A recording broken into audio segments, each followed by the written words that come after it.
Hey everybody, welcome to episode 5 of Grace at Night. I've got an amazing young gentleman here with me, Olen Gandy. Most of you probably know Olen. He's just here all the time. And I think I'm just going to jump right into it, and we'll probably I'll ask you a couple questions and we'll just start talking and we'll see where it goes. So, sounds good. How's junior high? How was the end of junior high, Olen, for you? Was it pretty good? You're like 15, right? Yeah. Okay. It was hectic. The whole lunchroom scene wasn't really my thing. So, gotcha. Yeah, but going into high school is going to be a little scary. I'm glad. I'm glad you're gonna finally learn how to drive, and maybe one day you'll be old enough to like buy your own lunch instead of hopefully someone making it for you all the time. Learning to drive will be sketchy. It'll be a little scary. Yeah. Okay. Well, I'm only used to driving Wayne crazy.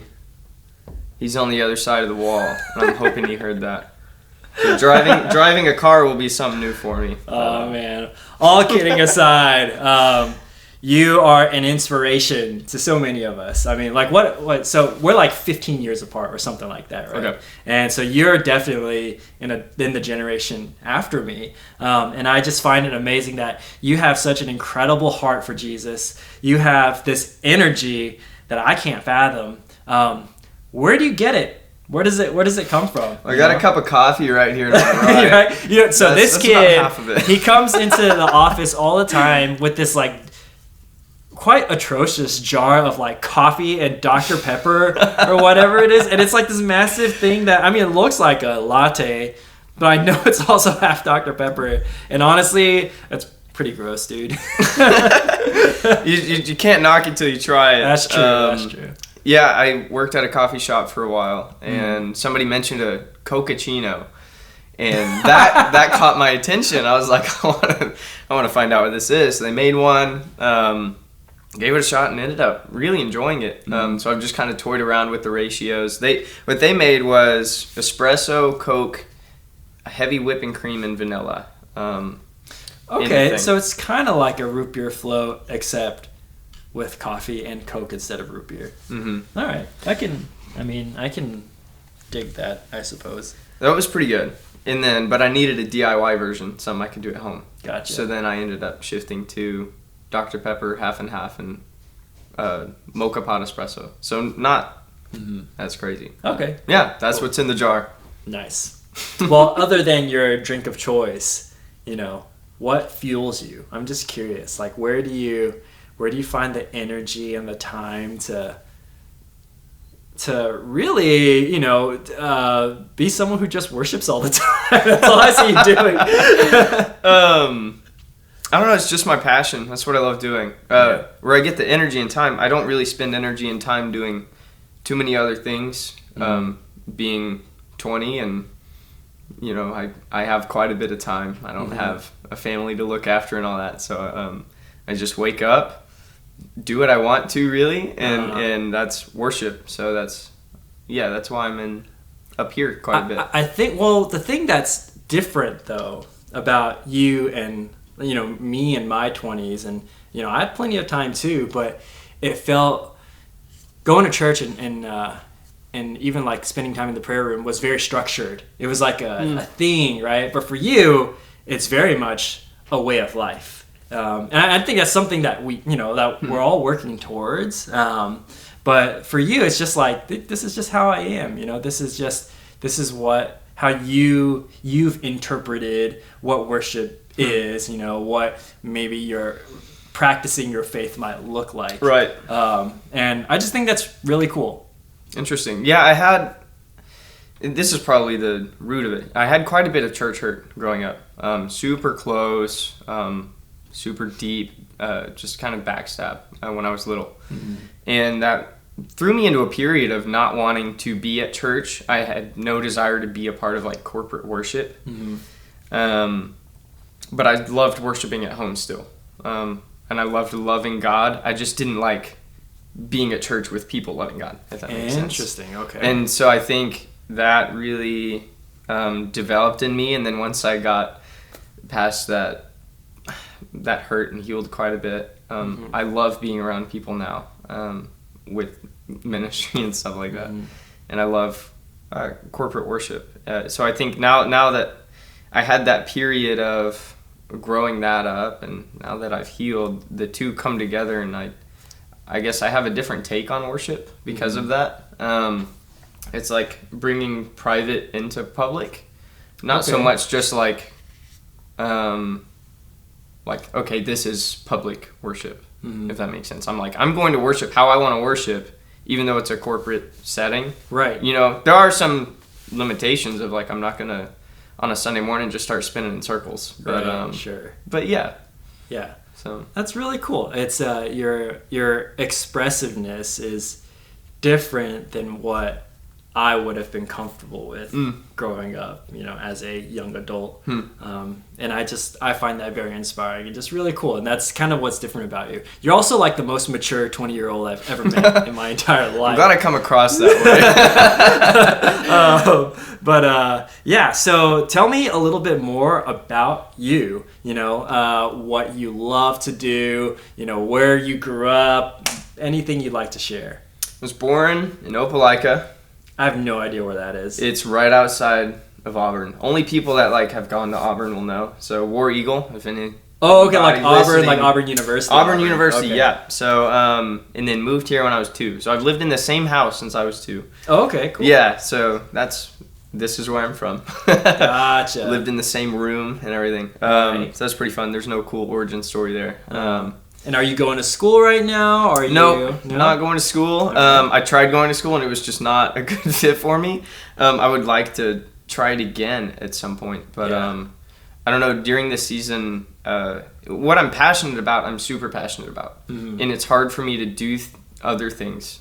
Yeah. And that's something I'm trying to grow at, of being able to do things I'm not passionate about. Yeah, for now, I just was not able to sustain that. So what are you passionate about? Worship is like the main one. But I love music. I get lost in music. One of my favorite things to do is just throw on a pair of headphones, close my eyes, lay down, and just get lost in some complex music. So, yeah. That's awesome. I love that. So I think by all definition of maybe a typical Katy Texan or what's the word for someone who's from Katy? Is it Cadian?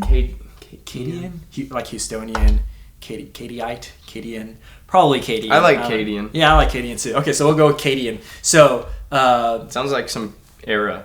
Right? The Cadian era. Right, exactly. So you're kind of in the minority then of young adults. You're not going to college. You're kind of just figuring it out, but you know what you want and you know where you want to be going. Right. And that's different.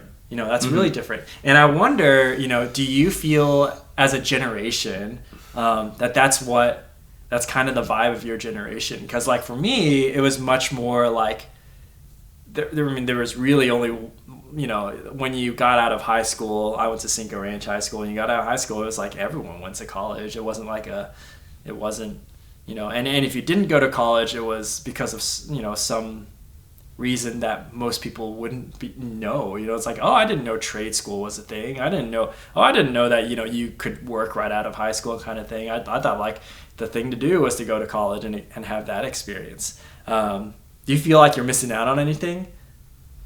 From time to time, I'll hear stories of people living it up at college. Yeah. And for a few seconds, I'll be like, I'm not doing that. I'm not building those memories. But then they fade pretty quickly because I'm very grateful for where I'm at and what I'm doing. And I'm making other memories that I'm super grateful for. Yeah. And so I don't too much have a feeling of missing out. I do when I'm hanging out with college people and they're like, oh yeah, when we were at that football game and doing this and that. But then when I'm not around that, I'm just in cruise control and loving it. So that's sweet. Yeah. So tell me, what are the top 3 things on a 20-year-old's mind nowadays? Top 3 things. Just any given 20-year-old Sure. Probably be sex, drugs, and money.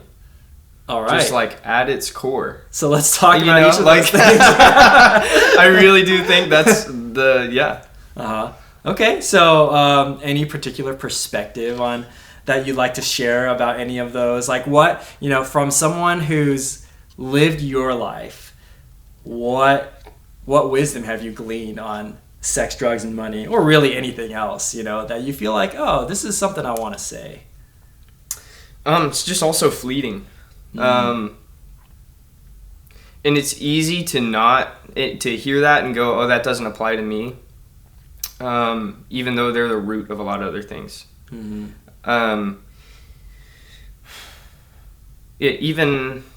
For example, I think a lot of people my age have like a strong desire to get married.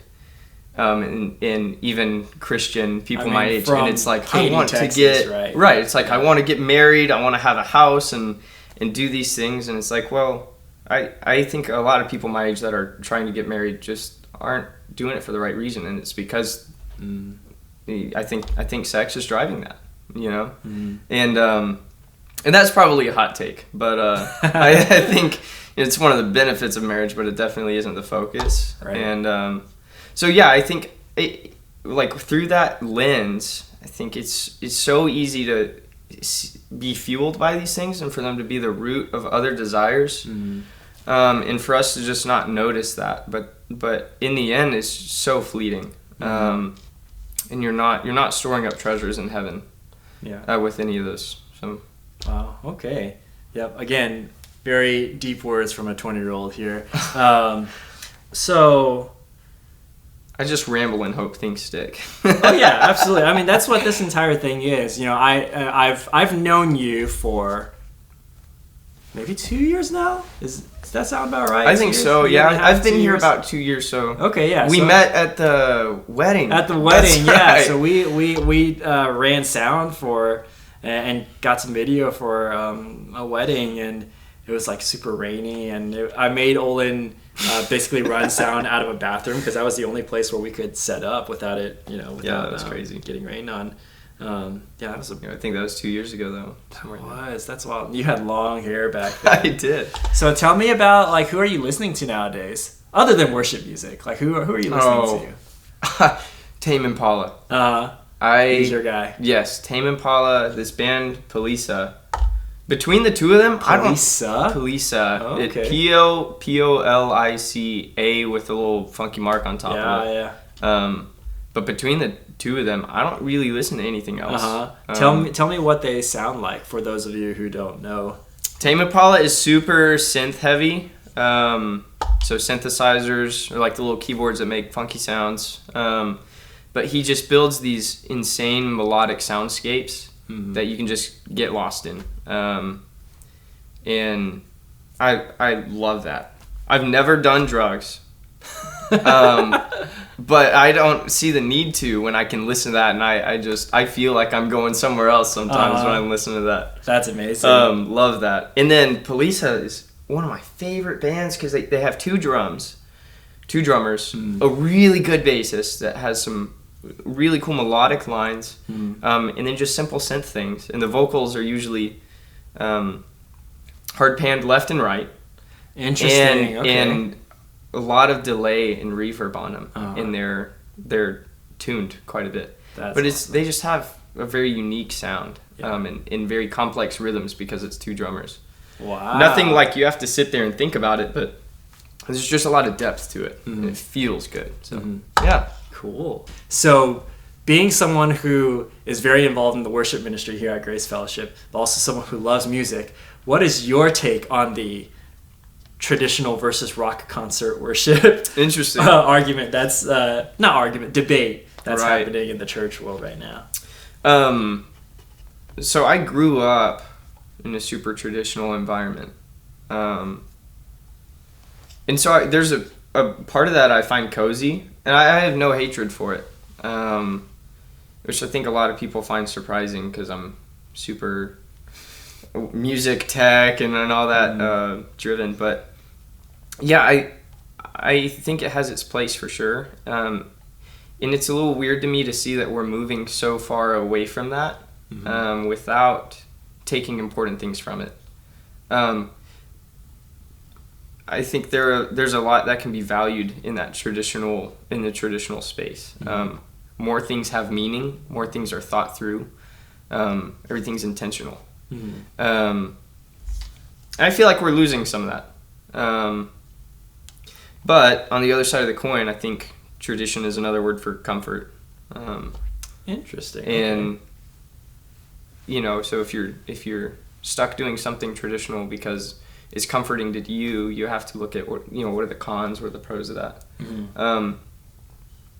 I think there's a healthy blend. But I wouldn't be able to sit down and draw it out on a piece of paper. Because it's like almost every denomination is different, right? Right. Like some denominations like will do contemporary music just without drums. Right. And some denominations like no instruments, and some denominations go all the way like full light show. And it's interesting walking the fine line between being excellent and being production heavy. Right. And putting the emphasis of what your worship is into the show as opposed to God. Right. Like it's very, I don't know. I just for me, I feel I'm pretty what's a good word, like centrist maybe with it. It's like, yeah, it's all good. I'm kind of indifferent in some cases, unless it's just like a little too much one way or the other, where it becomes idolatrous or whatever. But I'm curious, like what's your preference? Like what would in an ideal Olen Gandy led worship set, like what would that look like? I love the Upper Room's sort of format and the way they do things with excellence. Tell me a little bit about what that looks like. So they have this live stream that I watch too much. It was recorded on the final day of last year, going into New Year's. It's called Upper Room EOY Countdown to 2023. This wristband was actually from that event. I was there that night. So what they do is they'll have about 2 hours of worship, and they pick maybe 5 songs. And then over the course of the 2 hours, they'll hit those 5 songs, but they also just do other things. So it blends together super well. There's not so much like a set, like here's what we're going to do for this many measures. It's very creative, it flows, and there's a lot of freedom in it. And that I love that freedom. Because it just lets you have fun before God. Both like if you're on the stage or off the stage, like you can have fun with that. And it's not just for you to enjoy, but I take a lot of value in having fun for God, as an act of worship. So that's probably my ideal set, is that that style, that the culture that they have there. I love that. It's super fragrant, super it's spontaneous, creative, and it's done well. It's not just like, oh, let's sit down and guess at what we're gonna do for 2 hours. It's done well. Yeah, and it's so different maybe than perhaps what I grew up with essentially here, where it felt if you lifted your hands up during worship, it was a big deal, kind of, right. But it's like, why isn't why isn't worship just fundamentally fun? Like, why do we have to go above and beyond to make it fun sometimes? Like, you go in, and maybe some words that comes to the top of my mind as far as what to describe worship as is like, it's very contemplative maybe. It's serene. It's joyful. It is meaningful. But like fun won't make the top 5 in my list usually, right? So like, why is that? Like, what do you feel like needs to change for that to happen? I think once you get past a little bit of dignity, you can have a ton of fun. I think there's a weird balance between can we have fun in worship, and what is irreverent, right? I try and see everything I do in worship through the lens of I want to be reverent before God, but at the same time I want to enjoy His presence, and do that. So I don't know why fun has been lost. I think it's because of reverence. But I think reverence has been taken a little too far. Like maybe we have the definition of reverence wrong. Just in the sense of like you don't have to come in wearing sackcloth every Sunday with a long look on your face because you're a sinner. It's like, well, you know, we have a new high priest. You know, we can celebrate him. We don't have to be just super solemn every time we go to God. And it's a little saddening to me that I feel like that's kind of where we've gone. And of course that may sound extreme. I'm not saying everybody that comes in on a Sunday morning is like dressed for a funeral, right? And I do think there's a lot of joy in it, but maybe not the freedom necessarily. And I think there's a lot of joy to be found in the freedom too.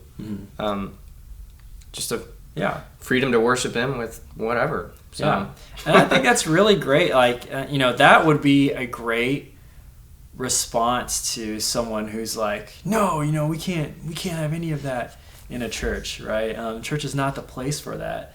And it, you know, I don't know if it's a generational thing or if it's just a cultural thing, where, you know, I feel in me that if revival were to ever happen, if like if you wanted like a global, you know, awakening, like it comes down to losing some of your dignity and whatever that looks like that's where it's going to be at. You know, it's like the more of it you can give away, the more of you and your pride that you can give away and just be like, this is cool, you know, like that's where it's going to happen. And so how do you, as someone who experiences and understands that, but also is a staff member at this church, how do you reconcile those two things?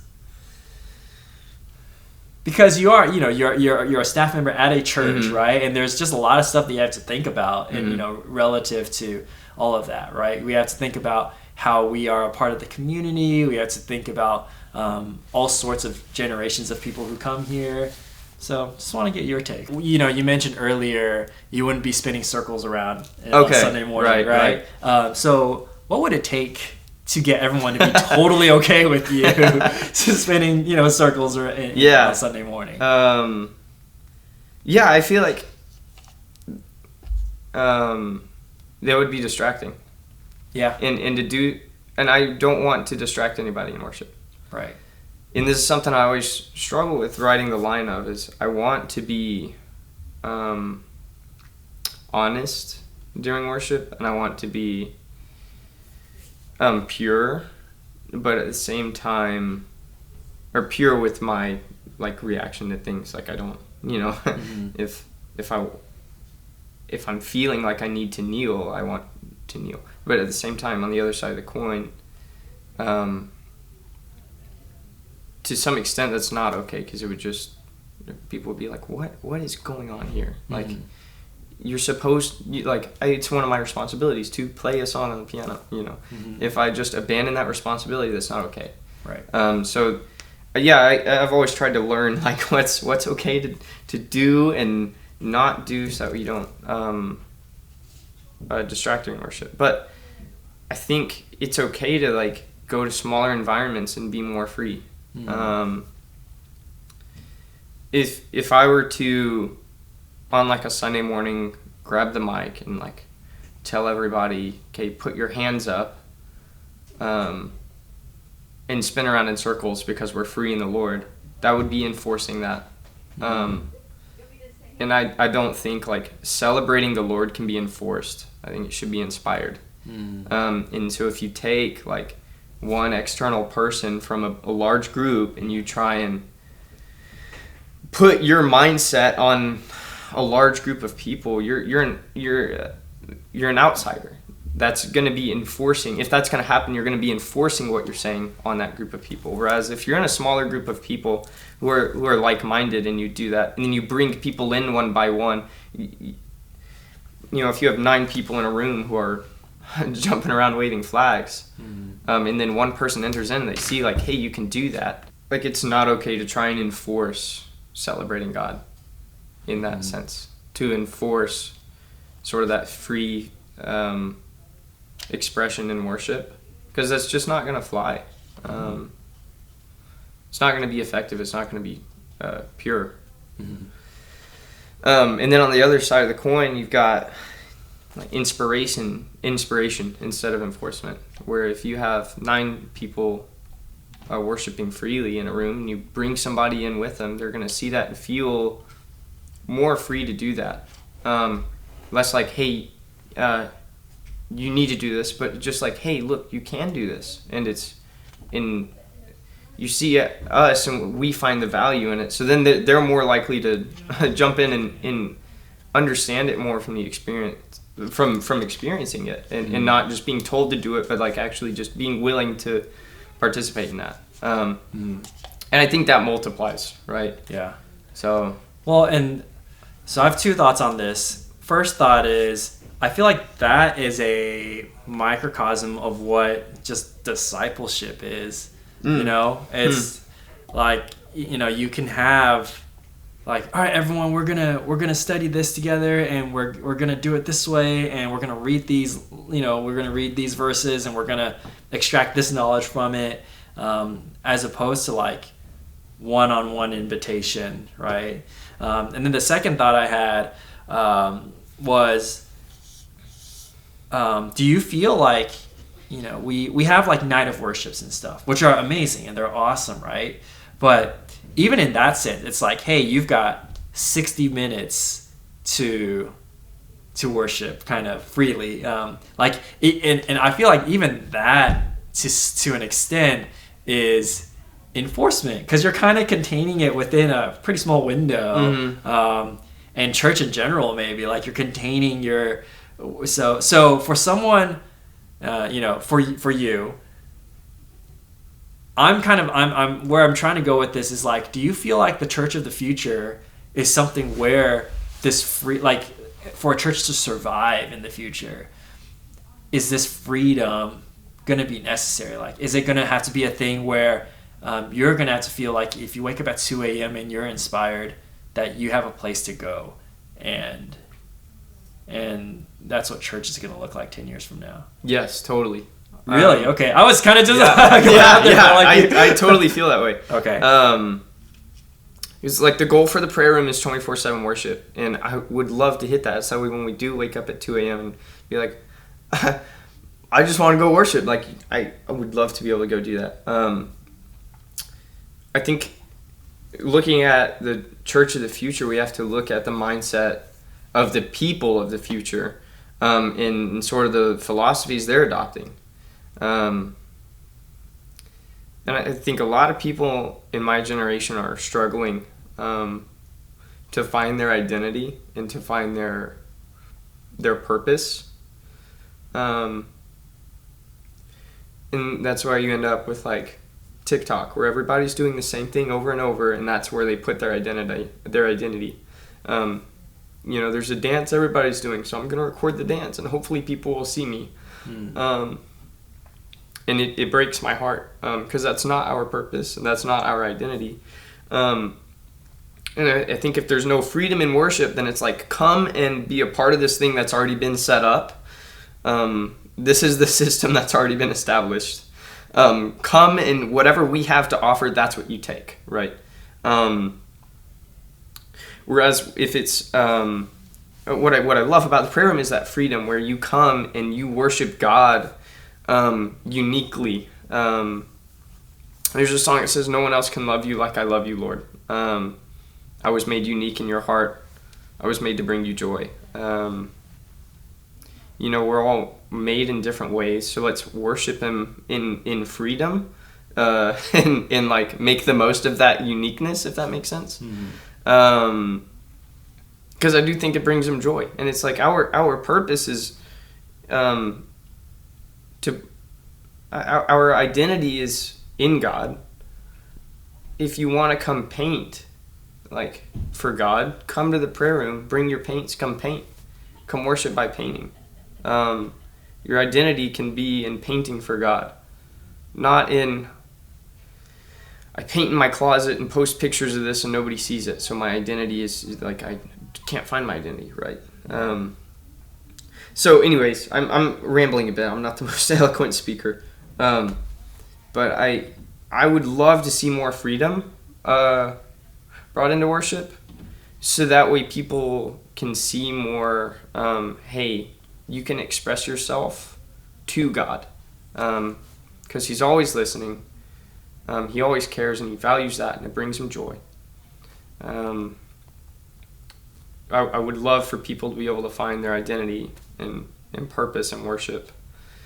And I don't know how long we can keep going or growing as a church if we don't have that, because I only see it as like a perpetuating issue with, my generation, the generation behind me is going to have this similar strive for who am I? What do I do? I think that's just going to grow worse and worse. And so if we aren't actively trying to find the solution to that, maybe not find it, I think the solution's already, like God is the solution to that. But if we aren't intentional about, making the most of that solution, then we'll probably have issues with growing.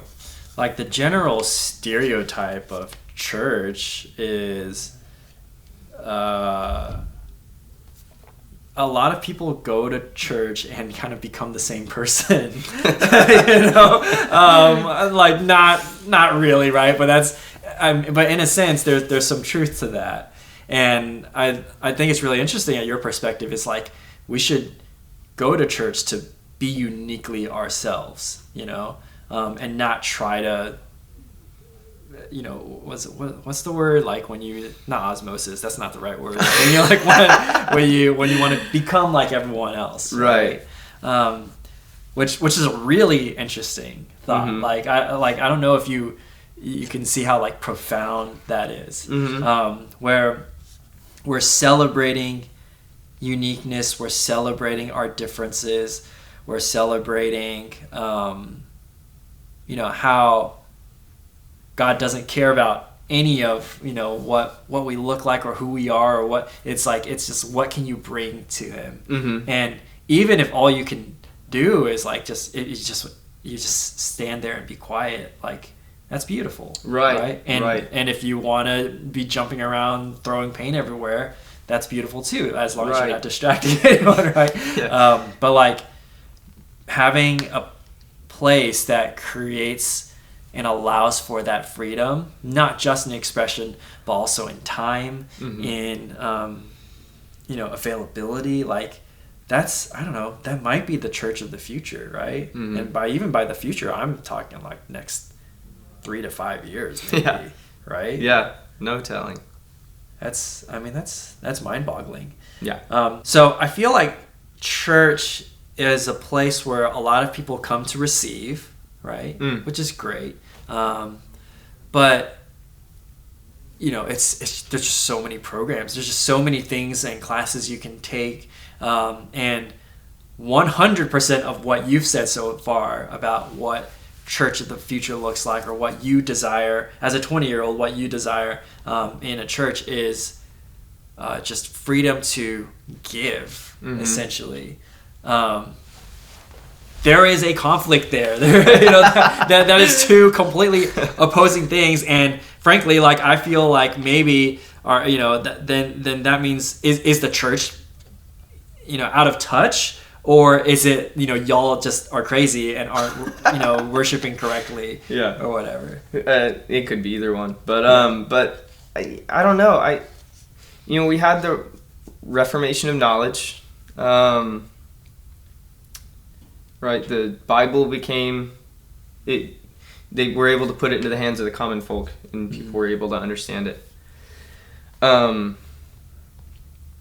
But then when it comes to ministry and service, I think we're about due for a reformation of that too. When you walk into a church, you can usually count on like two hands the number of people who are doing ministry.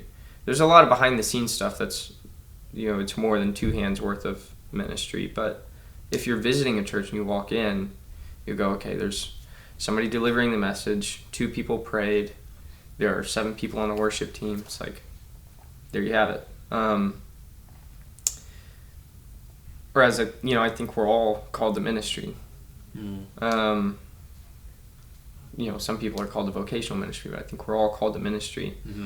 So I would, let's digest that a little bit. Yeah. Because, some people watching this podcast might not even know what that means. Like, what does it mean to be called to ministry? What does it mean to minister to someone? Right. It's kind of an SAT term in the church world. Yeah. It's just praying for each other. Yeah. Just praying for each other. Catching up with each other. Yeah. Knowing what's going on in someone else's life. Right. Discipleship. Yeah. So what's discipleship? Serving. Yeah. Right. Just being super intentional with fellowship. What's fellowship? Yeah. It's so funny. Like I love. Like seriously. let's if we break down these terms, it's like right. Oh yeah, it's pretty easy. We minister to each other. We're all about we're a church of disciples making disciples. But like if we had to dumb it down to Gen Z speak, right? Right. What is all of that, and why is it important? I think. Yeah, that's a really good point. And, to use other words, which I should do more often, I would just love to see what the Bible talks about in like the early church be fulfilled more through everybody. Yeah, I don't know if that. All right. That works for me. It's when we talk about relational discipleship, what we're really talking about is like, hey, you should be, if this is a person you call your friend, you should be seeing each other, talking to each other like once a week, maybe. You should know what's going on in their life, and you should be interceding on their behalf in prayer. Like, it's pretty simple stuff. It's not like you're running a marathon. It's not like you're, but it's it might be the most important stuff. And like, I feel like that is so easily pushed by the wayside, and things like work and family and sports, become way more important than all of that. Like, why do you think that happens? Why do you, as a 20-year-old kid, think that happens? I don't know. All right, that's fair. And I think because I'm super fellowship driven right now, and I haven't had a home and a family to pull me away from it, I haven't experienced it. And I'm sure that will be something I have to work through, is the natural tendency to focus on other things. I haven't gone through that, so I don't know. But yeah, I think shame probably plays a big part in it. So I think we point to homes and families and stuff like that keep us busy, but I think shame is just deeply rooted in a lot of things, and it makes a lot of people afraid of conversation and being open, and talking about where we've messed up and where we continue to mess up. That's scary. That's scary to people. And so I think there's kind of that fear of like genuinely authentic fellowship, where it's easy to go, oh, I'm distracted with my family because I'm busy, or work.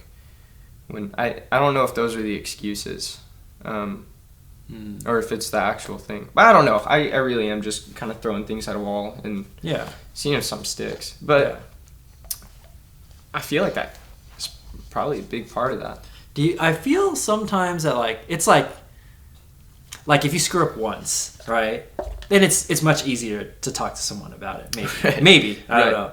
But like if between the ages of when you're mentally conscious at 4 and then you're suddenly a 35-year-old and you've messed up hundreds of thousands of times, right? Yeah. I feel like that mental roadblock really of shame makes it impossible to you're just like, I'm done, like there's no point in talking about it. And I wonder what it takes to like bring it out of people, and it might not be appropriate, a lot of the times it might not be, it might be like enforcing, like, yeah, tell me how you've messed up, but if someone is hungry for that, if someone is hungry to tell you, and there are definitely people in my life, friends, who it's like, I can tell that there's something on your mind that you want to tell me, but I'm not going to push it. I'm just going to, I'm going to be your friend, and I'm going to be ready whenever the truth bomb drops or whatever. And I can, it's the same for me too. There are some things that I want to tell people, but I'm just like, I'm not there yet. I'm not ready to share that yet with someone. Depending on who it is, right? Yeah. But so like I look forward to a day when churches can encourage that kind of growth. It's like a lot of the time the really heavy stuff we make confidential, or we avoid talking about it because it probably doesn't affect like the general population, so there's I guess there's a corporate thing there, but 2, because it's like it is still kind of hush hush. It is still kind of like we treat it like a leper. We treat it like someone who, or we treat maybe the issue as something that's kind of taken on a case by case basis, but it might be prevalent. I don't know. Yeah, I think going back to the inspiration and enforcement thing, it's hard to build a culture of that from the pulpit. Yeah. I think it takes having groups where we're super intentional about that to bring people into that, and then have it grow that way. Yeah.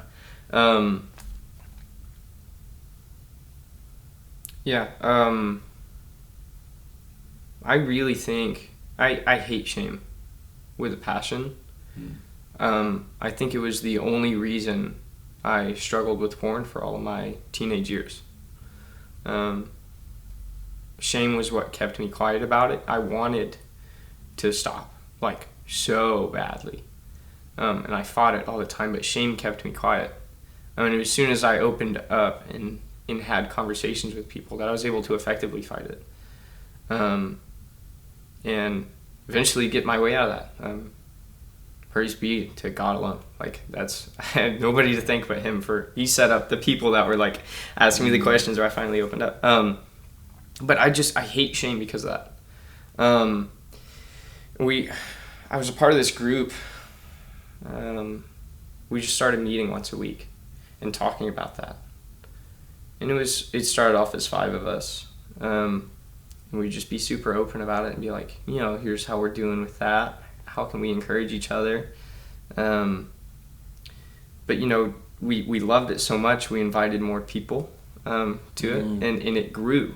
So it's these scary conversations. Yeah. We're growing because there is a desire for that isn't met because we're so afraid of shame. So it's like when the door's open and shame isn't a problem, people are so much more likely to walk in. But it's also really hard to grow that because once you reach a certain size, it just doesn't work. Right. That group still meets. I don't really meet up with them that much anymore. But they can't have those conversations because it's at such a size. And that's hard to see.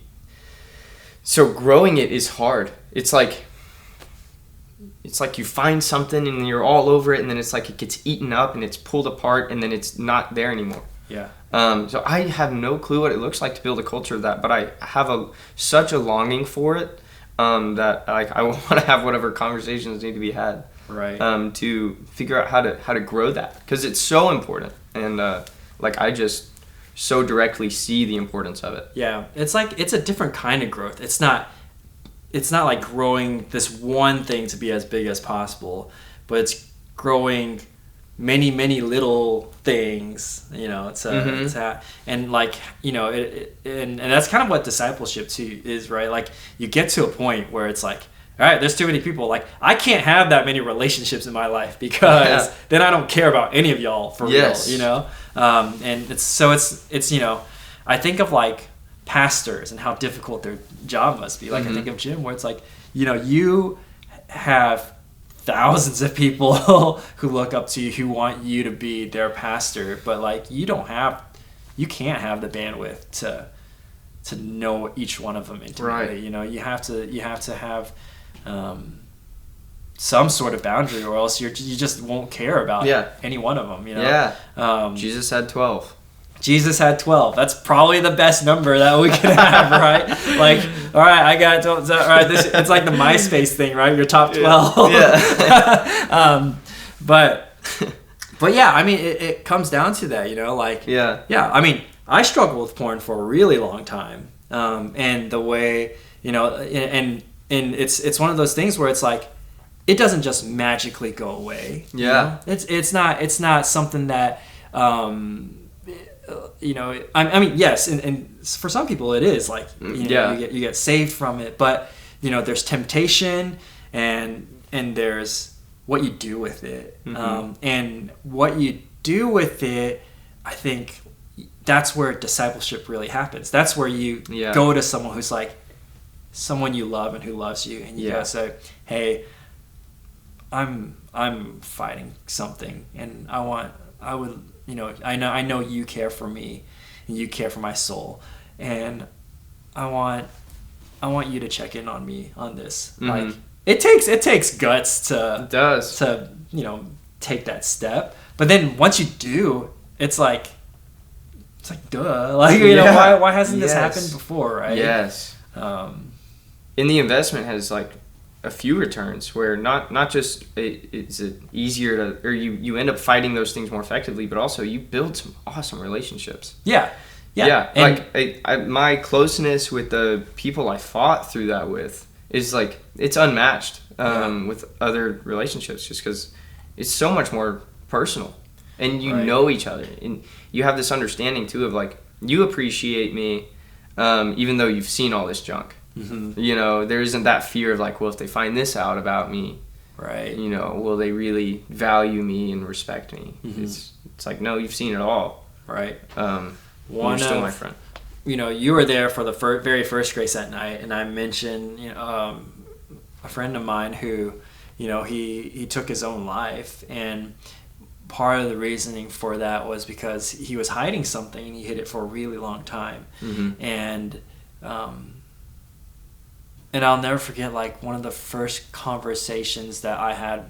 Well, no, like the first conversation when he was kind of telling me everything. I was actually on campus here before, like, Wednesday night rehearsal, and I was just like walking around, you know, on the phone with him, and like he apologized for not telling me sooner, and like inside I was thinking, like, I'm sorry for not asking about, like, not checking in, like we hung out all the time, you know, but it was very much like, oh yeah, we're going to do this thing, and I never stopped for a minute to just be like, you know, how you doing? You know, how's life? Like, you know, when you get in the regular groove of hanging out with somebody, and then it kind of becomes more about the fun you're having or whatever thing you're doing, you know. I think I'm gonna rag on golf because, like, I don't get golf. But, like, you know, like, you get together with your buddies and you play 18 holes or however many holes it is, and then it's like, you know, and you talk about, I don't even know what golfers talk about, but, you know, but it's like just to, like, stop everything time out and just be like, hey, how are you doing? Is there anything you want to tell me right now? And just creating a space for that in your relationships with people. Like it's such an easy, tiny thing to do, but it's also so freaking hard, to make happen. Yeah, it is. It's so easy to respond, how are you doing? Well, I'm good, hanging in there, and then it's done. Right. Somebody asked me the other day, how's your soul? And I was like, whoa. Just immediately, it just kind of, I wanted to respond with more. Yeah. As weird as the question sounds, it was like it broke down some of those walls. Yeah. So I've been trying to ask that more often to people. How's your soul? Like, how's your soul? I've gotten in the habit of like being really honest when people ask me like, how you doing? Mm-hmm. I'd be like, yeah, not great. Like, here's why. And it's like, oh man, I didn't want to get in a conversation right now, but it's like, if you're going to ask me how I'm doing, I'm going to tell you how I'm doing. Because you know what? By the virtue of you asking me how I'm doing means you care and you're going to listen. So it's like, I might as well tell you everything that's going on, right? Even if it's completely irrelevant. That's like, I feel like that's a really easy culture change. Yes. Where it's like, you know what? All right, let's just, our little small group or whatever, let's just try this week when someone asks you how you're doing, actually tell them how you're doing, and just to see what happens, right? Interesting. That might be a fun experiment. Yeah, it would. I remember we did we had a few consecutive years where we started off the years with like 40 days of something. So I don't remember I think it was like 40-day neighboring experiment, and then 40 days of prayer, and then 40 days of nations, something to do with nations. I don't remember. 40 nations in 40 days. I don't remember. But the neighboring one of the challenges that Jim issued was like, if here's your house, get to know like the neighbors around you, around your house. Just knock on their door and just, say hi, like, my name is this. And I wonder like how many people actually did that. Yeah. And I also wonder like what came of it, like for the people who did do it, like what happened, I bet probably 50% of the time their neighbor was just like, okay, this is weird, bye. But the other 50, it might have been like, oh man, I'm so glad you came and knocked on my door, because like I really wanted to get to know you, but I was too shy to go up to your door, so thank you for coming up to my door, kind of thing. But everything that we've talked about kind of reminds me of that, where it's just like, it's what being a lover of Jesus and what being a disciple really means. It's just go knock on some doors, answer honestly when someone asks you how are you doing. Feel free to be weird and feel free to not be weird. And it's like accepting all of that. That's where the church needs to be to survive. Totally. This is probably going to be a little offensive, but that's one of the things I can't stand about Sunday mornings. Is just like by being on stage and playing piano, more people say hey, and I don't like it. I like being in an environment where there is fellowship and all that, but there are so many people that like I don't know you. And of course I want to be friendly, but I don't know. I'm super introverted, and when it's just like everywhere you go, somebody will like, hey, what's up? How are you doing? I'm like, we haven't had a conversation.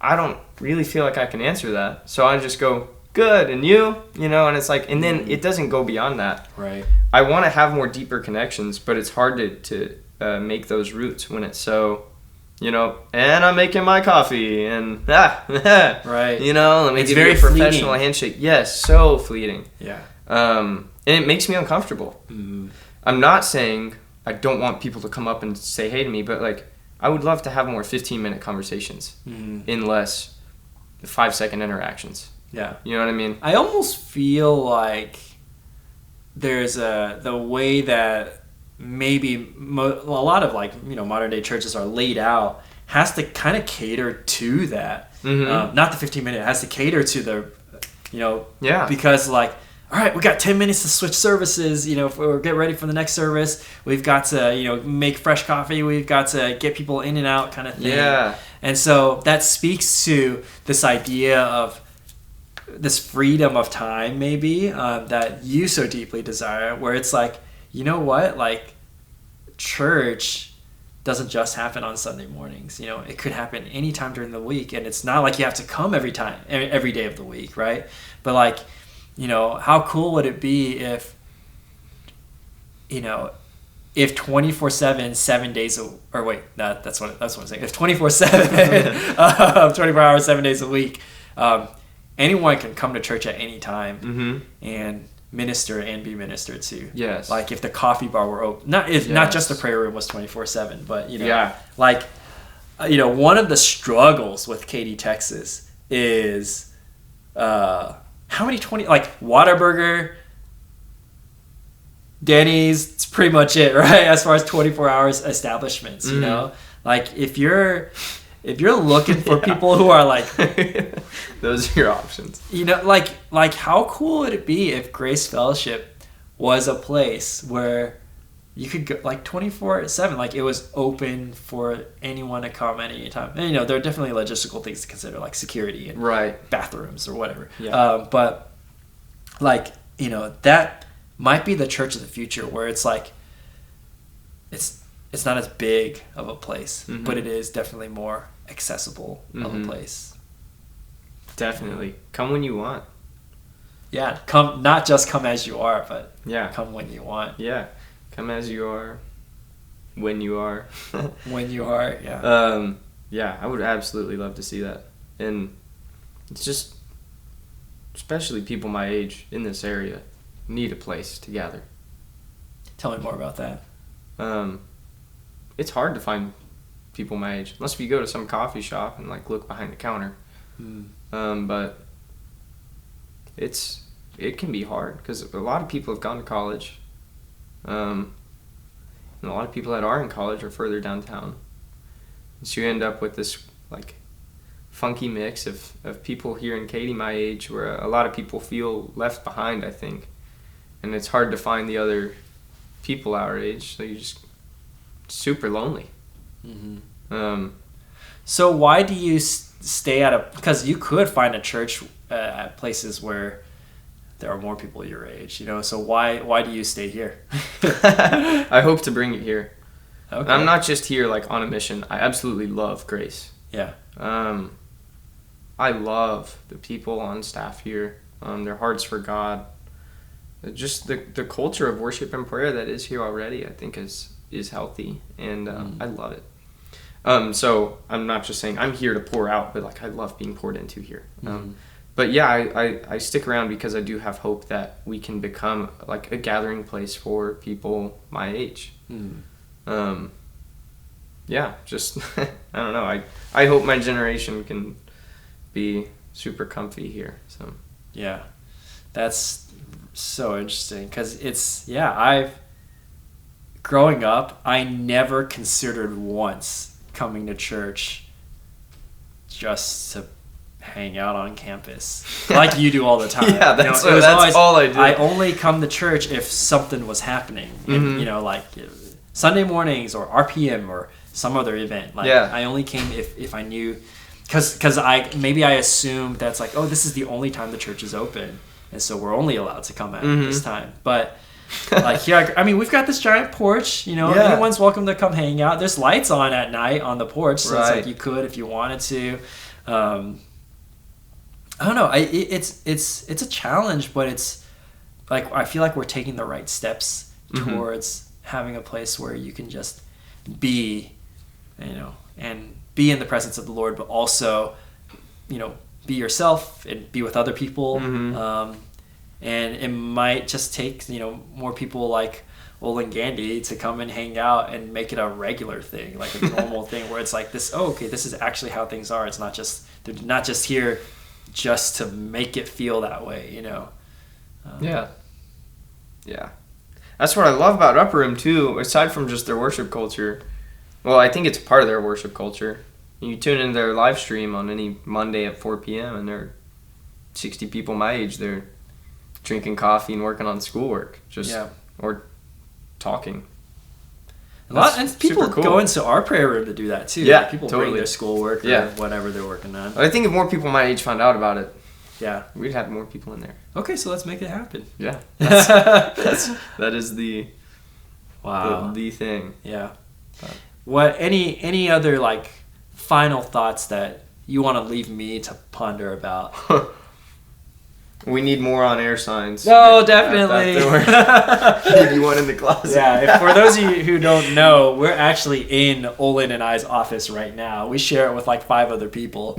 But this is where the magic happens. Yeah. Well, Olen, thank you so much for being my guest for episode 5 of Grace at Night. It's been an amazing and very enlightening conversation. I hope we take it further, and I hope that it's something that, different generations of Grace Fellowshippers can listen to and hear and really digest, because I think a lot of what you said is really relevant and is something that, for me, as someone not in your generation, I'm like, Ben, listen to this, because you can't see it the way that he sees it, but you need to have some takeaways from this. So thanks for being on our program. Thank you. Today. You're good at this too, man. I don't know if people say that, but like, one day, ABC, CBS, we're gonna take this all the way. Yeah. Well, hey, thanks for tuning in. We'll see you next month.